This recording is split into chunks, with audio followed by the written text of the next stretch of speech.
Do you find there's days where you have this negative voice and she never stops and it's this constant battle?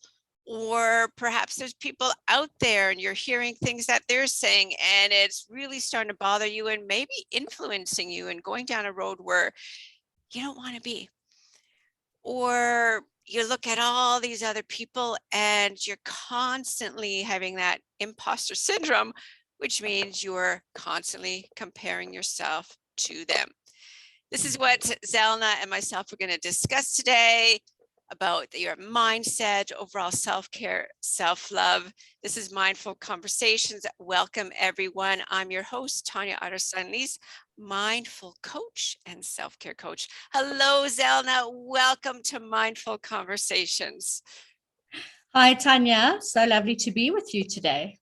Yeah, I'm really looking forward to our conversations. You know, Zelna, when I saw what you talk about and you have a passion for and is so in line with my passion, what I love to talk to is like, gotta have Zelna on my podcast to, share this message, because Zelna, I really feel strongly that you believe the same message overall as let's not compare ourselves to other, let's share each other. And the more of us that we can do that together, the stronger we become.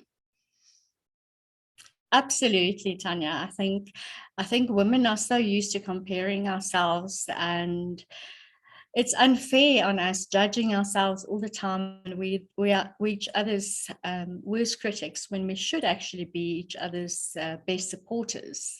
You're right. So true.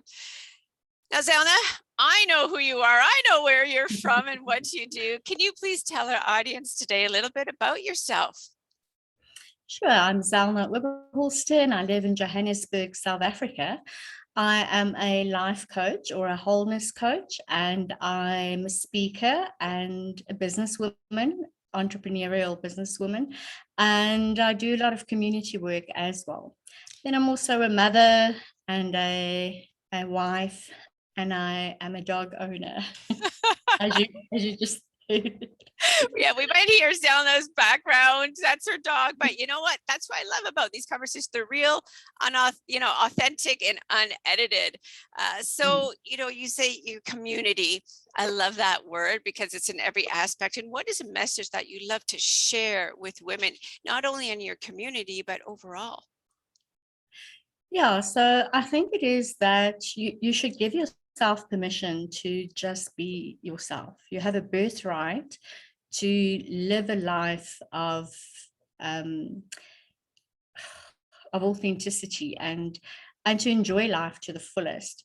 And what your responsibility in that is um, to take care of your body and your mental health, your social life, your intellectual health, your spiritual life, and find ways that suits you, not that the world broadcast out there. And it's the next fad diet, which, by the way, I am very against. And it is not about doing the gym or the latest exercise that everybody says you must do. It is what feels right for you and that you enjoy. Love that. And the key messages I'm hearing is find something that fulfills you, that brings you joy. Don't worry about what everyone else is doing, but what works for you, because then you're going to stick with that. Then you're going to find joy in that. And I love those key messages because you're right, Zelna. There's so many times we think we need to do what person, A, B, or C is doing. And it just, we feel awful when we go that way, but they're doing it, so I need to, instead of seeking and fulfilling yourself with the joy, what makes you happy, what brings you, that everyday glow. And I love that because you're right, as women, you mentioned it, we both mentioned it earlier, we're always comparing ourselves to other, and we need to stop doing this. And I'm not gonna lie, I do it too. But then do you find too, and I know in our previous conversation you mentioned you do that too, and I love how we both said that, we hear that, and that is human nature. However, we're not going to give it power. I hear it, but I'm not going to give it power. I'm going to instead then double, well, I like to say double up with self-respect, self-loving, and those messages to yourself. What do you love about yourself? What do I love about myself? And, this kind of rolls into self-care too. And I'd love to know, what is a self-care routine, Zelna, that you do basically every day that keeps you inspired and motivated on this beautiful journey of loving who you are? Yeah, so for me, it is about waking up every morning. To me, is a privilege. I have an autoimmune disease, which means that it's not curable, and I am in a lot of pain some days, but I'm grateful for that pain. So when I wake up and I feel a pain, I know I am alive. And so the first thing I do in the morning is to give thanks for at least three things that I have experienced during the day, the previous day, or maybe it's something that is coming on my way that specific day, like this podcast interview, for instance. And then I also set some goals for the day.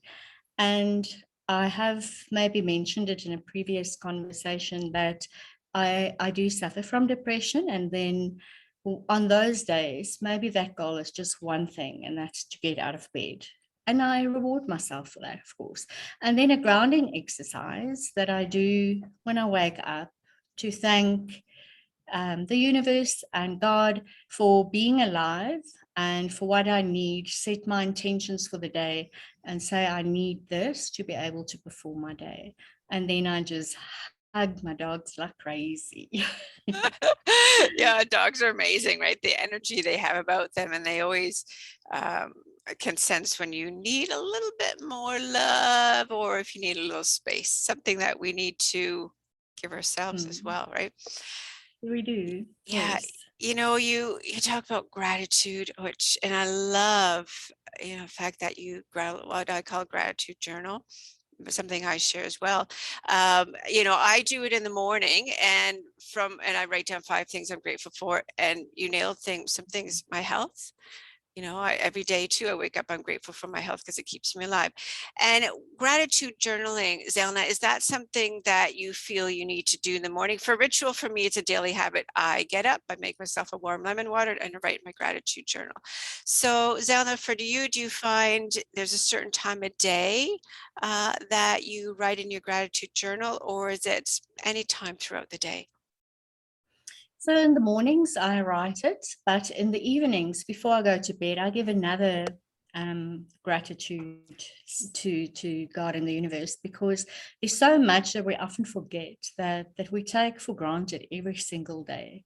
And in South Africa, we have a lot of poor people, and the community work that I do, I see so much of poverty and pain and desperateness. And when I come home, every single time I have more and more things to add to my list of being grateful. And sometimes we think we don't have anything to be grateful for. Just the fact that you can look at yourself in the mirror is something to be grateful for, because you have vision. There's so many people who don't have vision. So yes, I do it in the mornings, in writing it in my journal, and in the evening, and sometimes during the day as well. I just say thanks. I tend not to write as much as I used to, but definitely the mornings I set a time and I do that. And then during the day, it just comes naturally. Yeah. Oh my gosh. See, there's a reason why you're on my podcast as one of my guests. Same thing. Lie in bed and I think about one thing that was the best that happened today. And you nailed it. How do we say? You nailed it on when you mentioned that there's always something to be grateful for, because I believe the same thing.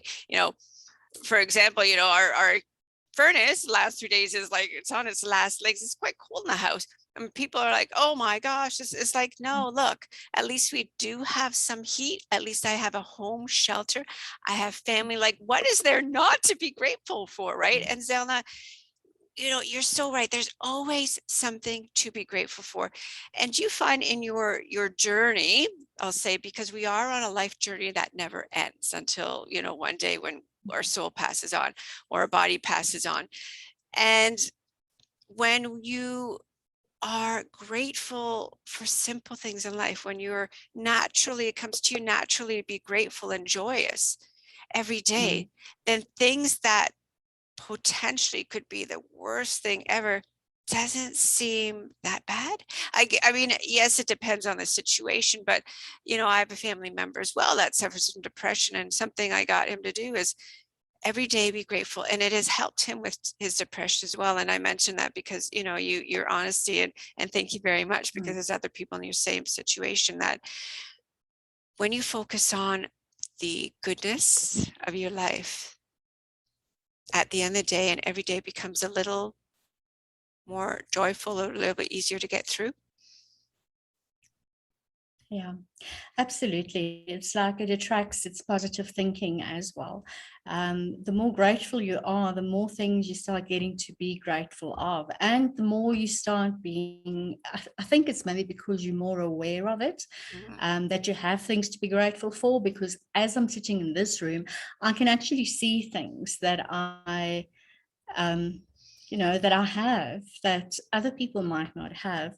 And it's not about comparing, it is just saying that for me, this is so special that I have this, and I'm really grateful for that.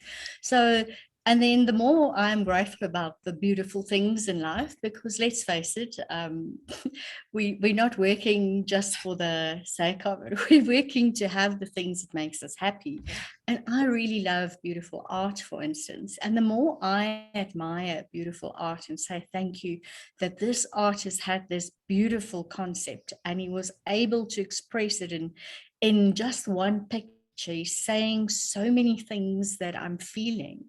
And then I just, I'm exposed to more art, or somebody buys me a gift in line of an artwork or something. And it's just fantastic. Oh, beautiful. Then there's things that get us motivated in the morning. I'd love to know, Zelna, what is something that motivates you? And you've mentioned a few things, quite a lot, but what motivates you to simply get up in the morning?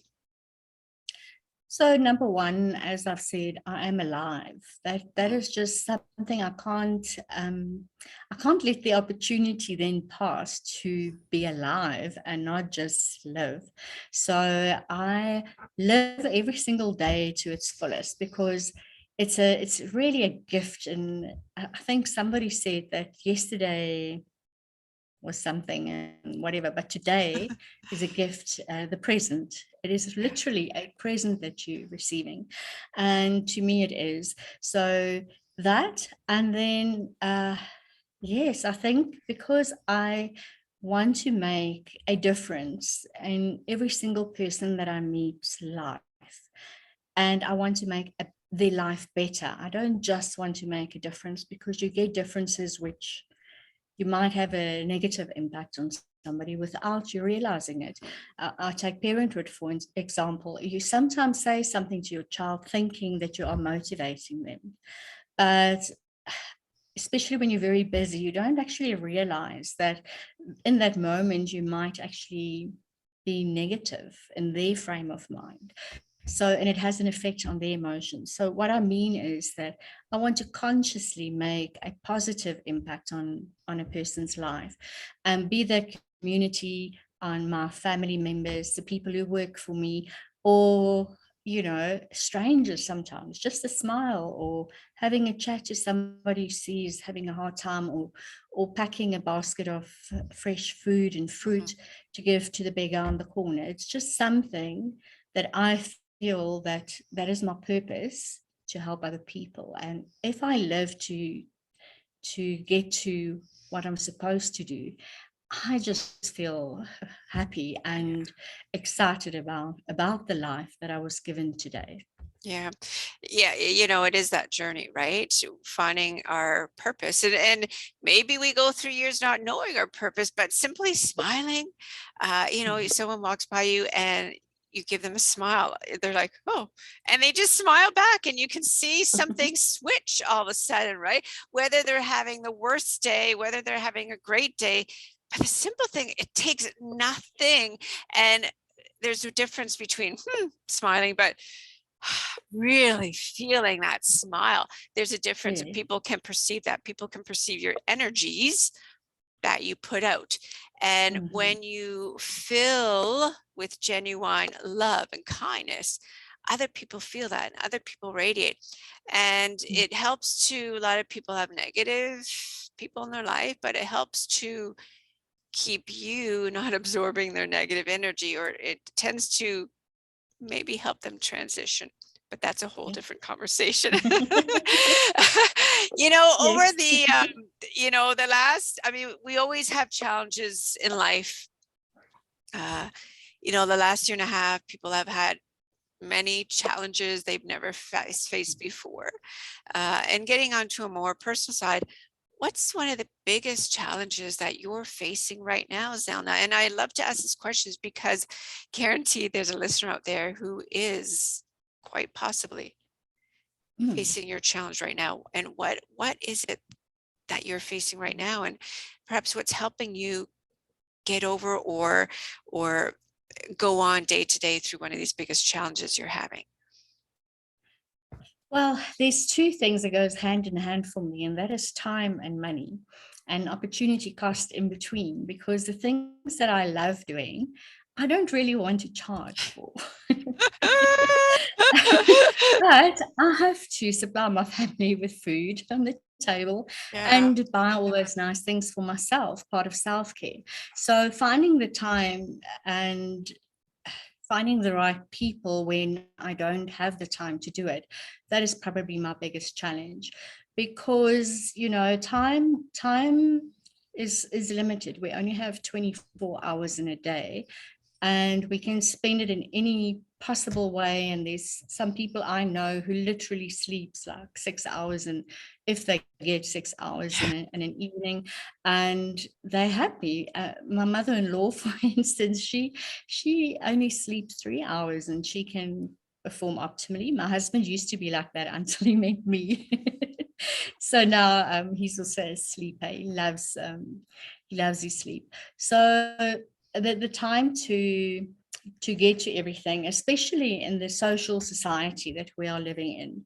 And you will know, marketing your business, and there's hundreds and thousands of people all over the world doing maybe exactly what you're doing or something very similar, and trying to find, it's like there isn't, maybe there's people who has drafted a map around this social society and the social media and marketing the new ways.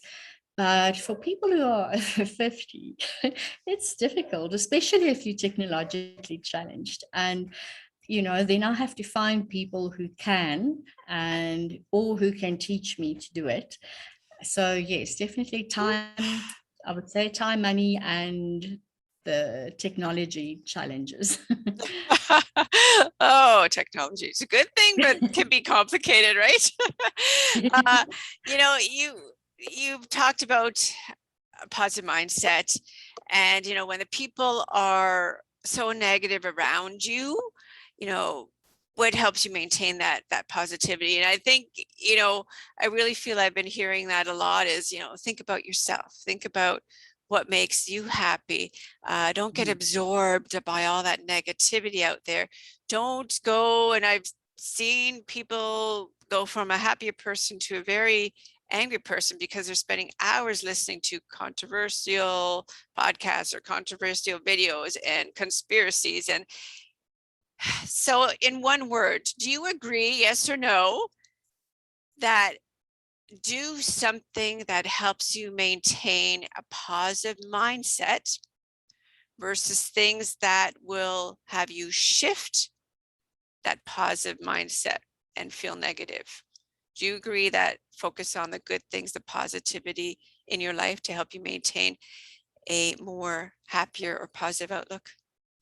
Absolutely. Yeah, You said lovely. one word, so Yeah, yeah, no, I said lovely, exactly, right? It's so true. You know, as we're slowly winding down today, there's three questions that I'm really so excited to ask you today, because we learn about a little bit deeper. We go deep into the soul with these last 3 questions that I want to ask you today, Zelna. Quotes. Oh my gosh, there are so many quotes out in the world. I mean, there's so many I love, and there's one specific one I tend to kind of have in the back of my mind. So what is a quote, Zelna, that you really love and always seems to be there?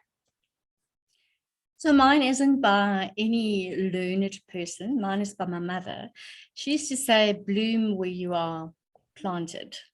Your seeds will spread to where it is needed. And I think sometimes it's just a smile that somebody needs. She used to tell me this because I used to be a very negative person. As you know, my background is one of being a multiple rape survivor when I was a child, and it is easy. Victim mode is very easy because you feel sorry for yourself, other people feel sorry for you, and it just rolls. But changing the mindset, and my mother was marvelous at a positive mindset, to get yourself to understand that there where you are today, that is where you are needed. Until you've learned the lesson that space and that place offers you, you will probably not be able to move on. So while you are there, treat the person in front of you as your teacher, and take whatever, whether it's good or bad, because there's definitely bad in life. I mean, I'm not going to sit here and say everything is always hunky-dory, definitely not. But to take the lesson that you've taken from your experience and share that, because maybe somebody else can benefit from it. So yes, bloom where you are planted, your seeds will spread to where it's needed. Beautiful, right? And that kind of ties into, do not blame yourself. It's not your fault, right? So many people say, what did I do? What am I doing right now that's causing this? Why did this happen to me? So yeah, release that guilt of, it's something I did, it's not, right? It's such a hard thing. Sometimes you mentioned, right, had you remained stuck, then you would not have been able to blossom and bloom and spread your roots and your seeds to where you are now. So really, really good messaging there. I love it. Advice. You've shared so many beautiful messages, so many powerful messages and advice today, Zelna. But is there something maybe I haven't covered yet that you'd love to share with our listeners today? I think loving yourself first. It comes back to everything we've spoken today. When you start loving yourself and putting yourself ahead of anything else, it will feel selfish in the beginning. And to other people, it might look selfish. Just ignore that, because when you start loving yourself and opening yourself up to the positive in life, you become more available to other people. It's almost like a can of water that you keep on putting water, and if it's full, you can't help anybody with that water because it keeps on pouring out and it's not yours then. So make enough space in your watering can for yourself so that you can fill yourself with what is needed inside there, because you will be a better mother, you will be a better worker, you will be, or business owner, and a better friend, because you will understand what is aligned to yourself and what is not, and you will make time for the things that matters to you. And then you'll attract people also who actually likes this version of you. So loving yourself. Yeah, you want people in your life that are like you, or that believe in similar or same things as you, right? Because then you're filled with joy when you're around them. But when you fill when you fill your life with people that are always negative or do not believe in the same things, and and when you have to be around them, you're not filled with joy, and you're like, oh, how much longer is this going to last, right? I mean, in life we have to do that, but when you look around you, who do you want to, you can probably hear our dog now, what do you want and who do you want in your life, right? Yeah. So, Zelna, family cannot be included as your answer with this last question, because that's something in my gratitude too, is I'm grateful for my family because maybe, because of these things. So if this was the last day of your life, what is one thing that you would be grateful for, Zelna? One thing is really difficult. Yeah. Between dogs and chocolates. Dark chocolate. Both of them love to sit on your hips. Both of them involves licking. One can either be licked or the other one licks your face up with all the love it's got. But it makes you feel completely whole, and it makes me feel happy.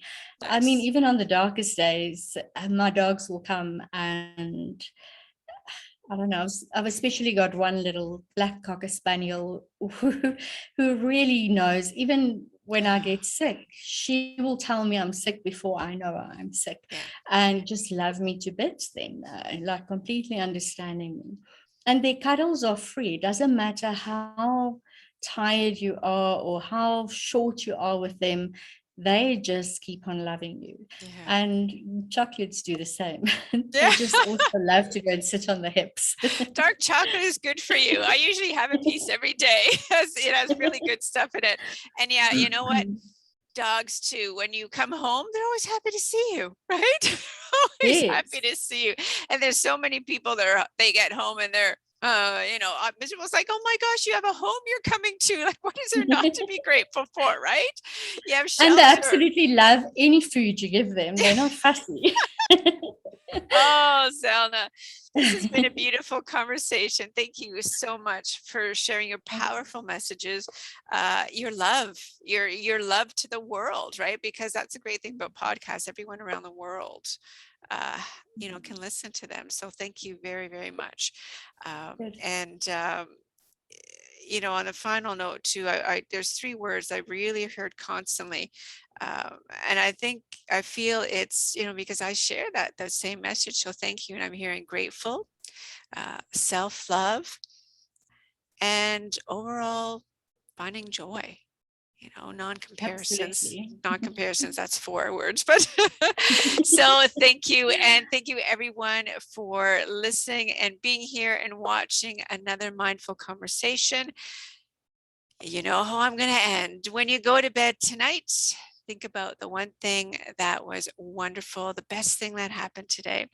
And when you wake up in the morning and you open your eyes, send out to the universe and really feel it inside, things that you're grateful for. This is Tanya Otterstein-Liehs with my guest Zelna, saying thank you so much. Love who you are, find joy, and have a beautiful, beautiful day.